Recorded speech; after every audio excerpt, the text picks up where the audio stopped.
சாப்பாடு என்னன்னு பார்த்துருமா? சுட சுட சாதம், அப்புறம் முளைக்கீரை போட்டு பைத்தம்பருப்பு போட்டு தக்காளி வெங்காயம் போட்டு கூட்டு மாதிரி வச்சிருக்கேன்.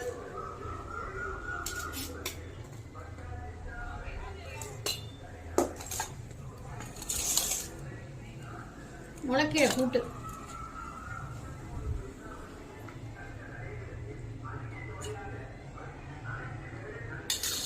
தொட்டுக்கிறதுக்கு என்னன்னு பார்த்தீங்கன்னா, பச்சை பட்டாணி ஊற வச்சு வெங்காயம்லாம் போட்டு என்னென்ன ஜாமான் பண்ணுமோ போட்டு பக்கடா போட்டிருக்கேன். ஷார்ட் வீடியோ என்னென்ன சேர்த்துக்கணும் ஷார்ட் வீடியோ வரும், அதை பார்த்துங்க.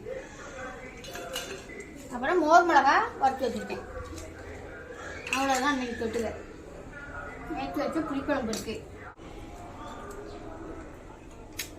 முளைக்கீரை கூட்டு சூப்பராக இருக்குது சாப்பாடு. எல்லாரும் சாப்பிடுவாங்க. பாய். அடுத்த வீடியோவில் சந்திப்போம்.